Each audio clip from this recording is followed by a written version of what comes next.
Hey guys, how's it going? I just wanted to hop on here and kind of give an update on a deck that I took to a 1K this weekend. I took this Dorinthea Dawnblade list to the 1K and I ended up going undefeated into mostly unfavorable matchups. So I just kind of wanted to put this out there, show you guys the list, and I'll have a link to it in the description if you want to check it out.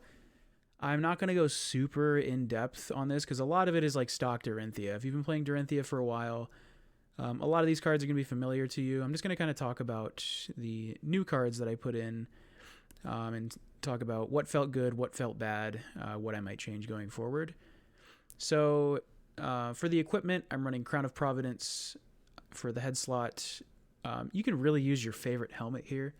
You could use Balance of Justice. I just like this because this is an aggressive slanted Dorinthea list. It lets you filter your hand when you need to, and if your opponent's playing Disruption, like Command and Conquer, it gets you a free out. Like you get bailed out one time. And I'm on Grains.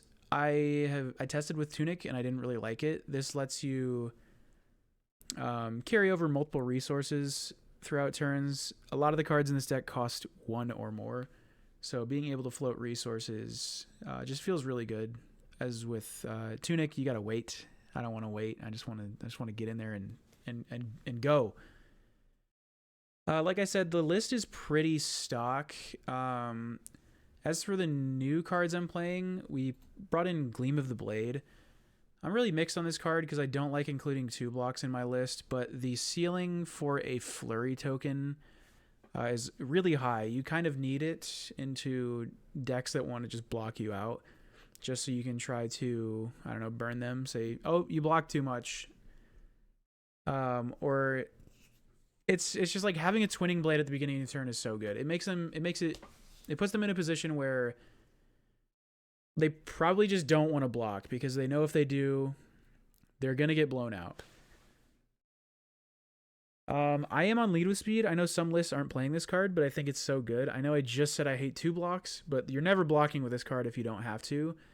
You're always going to try to resolve this card because agility tokens are so good, and they help you into slower decks that want to block you out. That's one of your biggest weaknesses with this deck. It can go pretty quick into aggro decks, but blockier decks give you a little bit of trouble.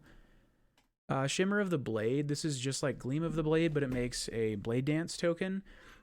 This is kind of an underperformer. I think I'm going to cut it. I just wanted to test it because I got a Marvel Blade Dance token, and I wanted to put it on the board at least one time, and I did that. Otherwise, it's just a 3-pump. It's fine. It blocks 2. I don't love this card. I did bring 1 copy of Point of Escalation. This says target sword attack is +2 for each time you've attacked with the sword this turn. This card is kind of an overperformer. I wasn't expecting much from it, but then I started using it more. And with floating resources from Grains, if you ever have Glistening and Twinning, you'll throw 3 go again. Your opponent is probably going to give it like 6 or more if they don't want this to hit them. Then you can Twinning, attack an additional time, and your Point of Escalation is going to come in for 4, which makes your Dawnblade a break point. So if they are going to try to block out your second swing as well, it's really easy to blow them out with this card. This card has been very nice. I've been having a good time with it. What else is new in this list? Backside of the Blade is kind of new. This came out in the Hollow Armory deck, just like Gleam of the Blade. It's just an expensive Twinning Blade, but it's a blue. I resolved this card once, and it won me the game, so I'm not going to cut it from the list, but I have thought about it. I went down to 2 Provoke because I'm putting Shove Off in the list as well. I'm still a little mixed on this card, but I just don't like giving my opponents their cards back. But I don't know. It's essentially a 1 for 3 that's a blue, so I put in 2. It felt good. I was never unhappy to draw that card. In Sideboard, we're running to Take the Lead. I love this card. This card, I put it in here because I'm afraid of Acilio. That deck is a little absurd right now. This is just a direct upgrade to Take It on the Chin. It makes you a Blade Dance token instead of an agility. I would assume you know what a Blade Dance token is, but if you're new, first off, hello. I'm happy you want to play Dorinthea.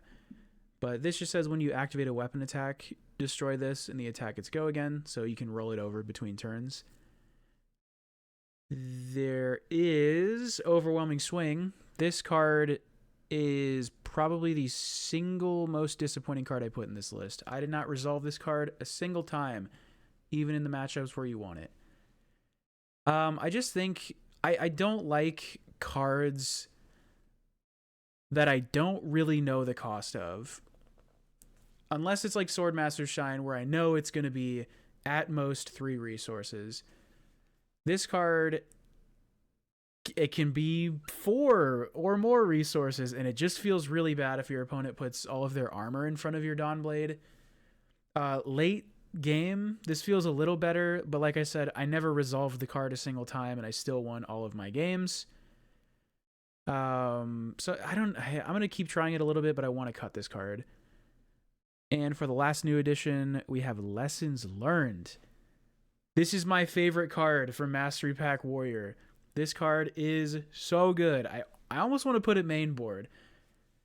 This lets you just tell your opponent, hey, I'm going to shuffle back the 3 biggest threats into you. And tells fatigue decks, essentially, go away. I don't care. You can't fatigue me anymore. I'm just going to get my big threat back, like Swordmaster's Shine.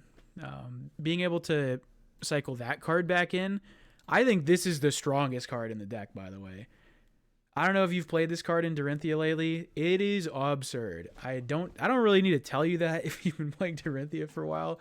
But man, resolving this card is like one of the most fun things in Flesh and Blood. It just lets you, like I said, cycle back your good cards into a Kasai I was playing. I had run out of threats in my deck to kill them with. I had no gas left. And we just came off of a turn where they let me get 3 counters with Glistening Steelblade. And they had a pretty decent turn, took me low. So I was like, okay, I need to kill you soon. I need to find a way to do it. And then I drew Lessons Learned. I had Lessons Learned, Glint, and like 2 other blues in my hand. So I swing the Dawnblade for 6. They put 6 in front of it. They're at 6 health, by the way. They put 6 in front of it. So I'm like, wouldn't it be funny if I cast Lessons Learned? So I cast Lessons Learned. I cycled back in Swordmaster's Shine, Singing Steelblade, and Glint. I knew that my deck still had another Glint and Singing Steelblade in it. So out of the like 10 cards left in my deck, 5 of them would win me the game. So I shuffled them back in, cast the Glint that was in my hand, and I drew Singing Steelblade, was able to go get the Swordmaster Shine. It was hype. I love this card.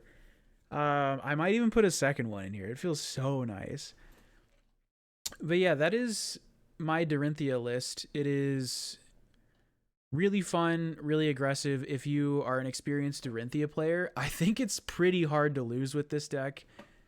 I think we're at a point in Flesh and Blood where this is truly the skill test deck. Like, you can now beat your bad matchups. Like I said, I beat like 2 Valda, Kasai, Mario. I beat a Puffin, which is like not a great matchup, but not terrible. I beat a Katsu. I was able to race the Katsu down. And I've been testing this more. I've killed like Huntsmans with this list that are these like all good players too. Like, they're not bad players. I'm really happy with this deck and where Dorinthea is at the moment. If I make any more changes, I may update the Talishar link, which I will put in the description. I don't know if I said that. And also, I want to give a shout out to Azoni. I don't know how it's pronounced, but this was initially, I just picked up their competitive Dorinthea list they had on Talishar, and I ended up making some tweaks to it. So this is very, very similar to that list. I want to shout them out. Thank you for your list. It is good.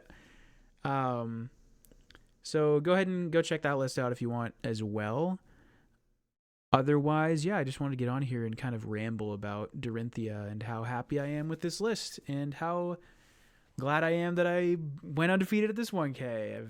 I've been playing this deck for so long and I've never been like amazing at the game, but I feel like the last year or so I've been improving a lot as a Flesh and Blood player. But I'll stop rambling. If you are still here, thank you for watching. Let me know what you think of the list, and if you have any other fun cards you've been including in Dorinthea. I will see you guys later.